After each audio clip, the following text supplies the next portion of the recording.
you know, the whole brouhaha there, and you know, went to victory lane. That was Tim Richmond. Well, if this thing goes down under green, it's really going to be neat to see if Nelson goes with fuel, if he can make up the distance between himself and the leader, Bobby Allison's distance, and that of Neil Bonnet. And also the question is, if Allison pits first and does a gas and go, what does Tim Brewer and company do for Neil Bonnet? So there's a lot of strategy beginning to develop right down here on pit road. And all of those questions about to be answered in the next 30 or so laps. Well, some very interesting racing we were seeing just a few minutes ago as Neil Bonnet tried to lap Dale Earnhardt, and both cars getting a little squirrely there coming out of turn 4. Yeah, they really did. And with the pit stop poker that Jack Arute was referring to, Bob, this is a relatively significant moment in this race because Earnhardt is now a lap down to the leader, Neil Bonnet. That means there are only 5 cars on the lead lap with 70 laps to go. We'll be right back with more live coverage from North Wilkesboro, North Carolina.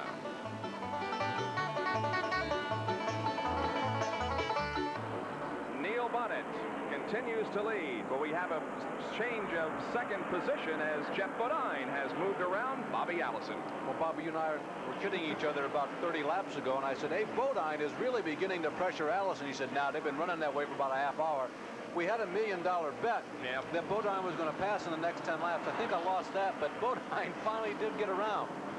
So it becomes a battle for second position here between Bodine and Bobby Allison. Bonnet enjoying a comfortable lead at this point, and there are only 4 other cars besides himself on the lead lap. The interval between first and second is about a full straightaway. Fourth position is Terry Labonte, and fifth is Darrell Waltrip. That is the situation as we near the end of this race. Well, Neil Bonnet, I don't know if he's getting ready for a pit stop or if he's caught in the traffic, but Bonnet he's coming in. Neil Bonnet, the leader, is coming toward his pit. We will throw it down to Jack Arute, who's in the Neil Bonnet pit. Jack? Well, the first ace is placed card up. This time they're going for right side rubber, the Neil Bonnet team, that is. You know, we said gas and go may be the decision that Gary Nelson's going to make. They've added the fuel. They're trying to refire the engine. They've dropped it from the jack, and it's stalled. Now they're going to push it, trying to get it back to fire. They do, and he's away. Yes, he's away now. Well, he isn't away yet, Jackie. They're still pushing, and now the car fires, and he moves away, but he lost a lap. Tough break for Neil Bonnet. In fact, the leader is on the backstretch, so it's a lap and a half. Well, now the strategy really begins to compound. What do you do if you're Bobby Allison's crew? What do you do if you're in Ricky Rudd's crew? What do you do if you're in Jeff Bodine's crew? You heard Gary Nelson say that you figure if you take the time to change rubber, that you may lose about 40 or 50 laps of track time to catch up. We are almost within that window. So now a lot of decisions have to be made because the leader has sort of cast the die. He has changed rubber. And we are looking through the window right now of Kyle Petty as it gets clean. Here comes the leader, Jeff Bodine. We'll see if it's a gas and go for him or a change of rubber. He's stopping in the pit area. They do move to the right side of the car and will replace the rubber. Fuel also being dumped in. The windshield is being wiped off for the final few laps of this race. Still working on the right side of the car, putting fresh rubber on. Here comes Bobby Allison going across the start-finish line and putting a lap on Jeff Bodine. Jeff moves out. Bobby Allison now has a lead. He's on the backstretch. And Neil Bonnet happened to get by Jeff as he entered the speedway in the bottom of turn 1 and 2. Bodine is running about 30 car lengths behind Neil Bonnet on the racetrack. Once Allison pits, that's probably the difference between first and second, unless Bobby can go in with a splash and go, as perhaps was suggested a few laps earlier by Gary Nelson. That's a question that we will answer here. Here's Labonte coming in. Terry Labonte, the 4th place competitor, comes in for a stop. He slides the Piedmont Airlines car to a halt. Jimmy Means also going out. That was the orange streak that went by the bottom of your screen. Still working on the Terry Labonte car. It's a 12.5-second pit stop for Terry, and he goes back out there. And he too took on right side rubber, so all 3, Bonnet, Bodine, and Labonte, who were running in the first 5, have opted for the outside rubber. A little bit of a surprise. I kind of thought that somebody might go a different direction because the inside rubber can become so important here because you really need to jet off of turn number 4 and turn number 2. There's the leader, Bobby Allison, but he has not made a pit stop and will have to before long. Darrell Waltrip comes in for a stop. He was running in 5th spot. And they're going to the left side of that car for new rubber. Waltrip, of course, the man who has been more successful at this racetrack than anybody in recent history.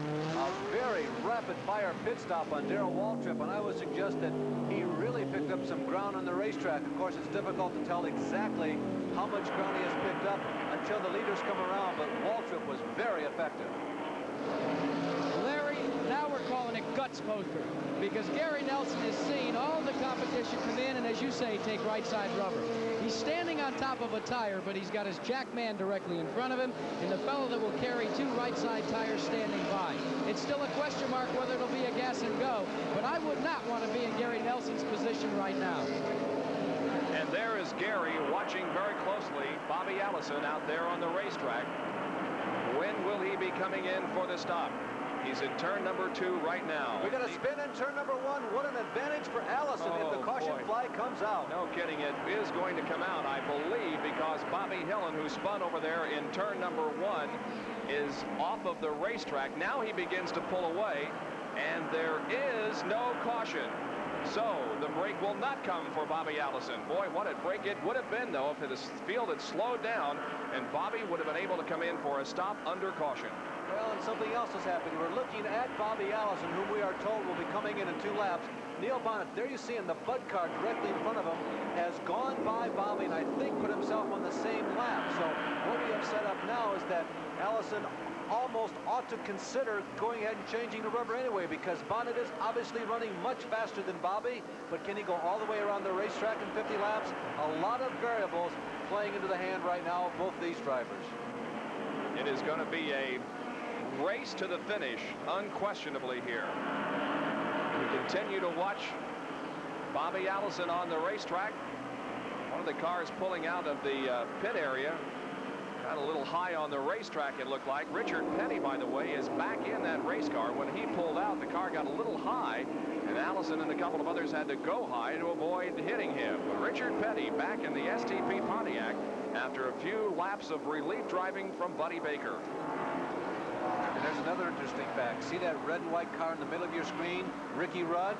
He's been kind of quiet while all this has been going on, but he's been in for his pit stop. He's back out. Look where he is, right on Neil Bonnet's back bumper. Now Allison, the leader, is running right there on the racetrack. Those 2 guys in front of him now made up a lap, so they are on the same lap.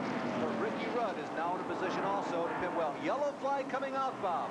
And the yellow is out. We don't see a spin on the racetrack. There is debris between turns 3 and 4. So the field will be slowed. Bobby Allison did wait long enough, and he'll be able to come in under caution.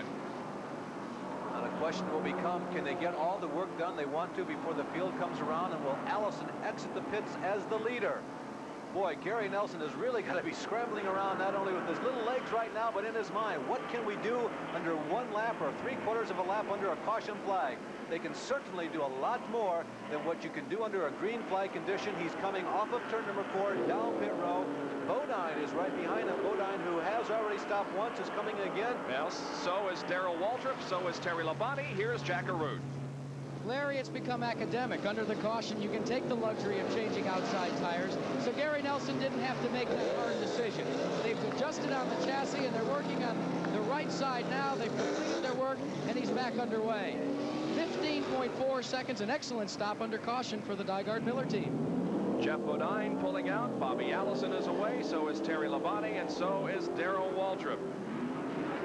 Looks like Bobby Allison is the recipient of a pretty good situation here. Right now, we present an ESPN NASCAR Track Fact.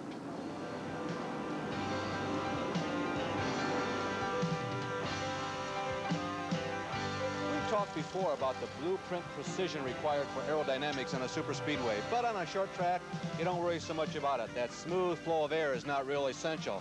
On Buddy Baker's car, you can see all they've done is taken a fender and put a plate over where the door handle used to be, where the mirror used to mount, and even on the window opening right here. Besides that, on a short track, the door usually just gets damaged anyway, so why go to all that effort? Besides that, the aluminum is a little lighter in weight than the Bondo. Now, the car has to weigh a minimum of 3,700 pounds, but Just this little savings of weight allows you to reposition it really where you want it around the car. This is the way racing used to be. Well, almost. This track fact has been... And all of a sudden, Jeff, down one lap. How's it look? That looked pretty tough for me. Trying to get the inside lane on Walter. I should be over there, but he won't let me in there. What you need to do is stay ahead of Allison, right? Yeah, I need to stay ahead of everybody right now. Okay, Jeff, go some. Jeff, you start that position. You're in the lead lap, at the tail end of the lead lap. You stay right where you are. It's okay.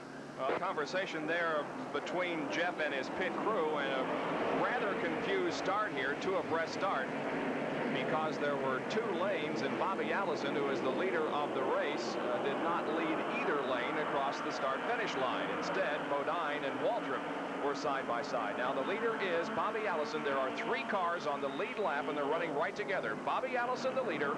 Right behind him is Ricky Rudd in second, and right behind Rudd is Neil Bonnet. Those cars on the lead lap. Then it is Jeff Bodine, Terry Labonte, Darrell Waltrip, and Dale Earnhardt a lap down. Actually, Bob, I think that at least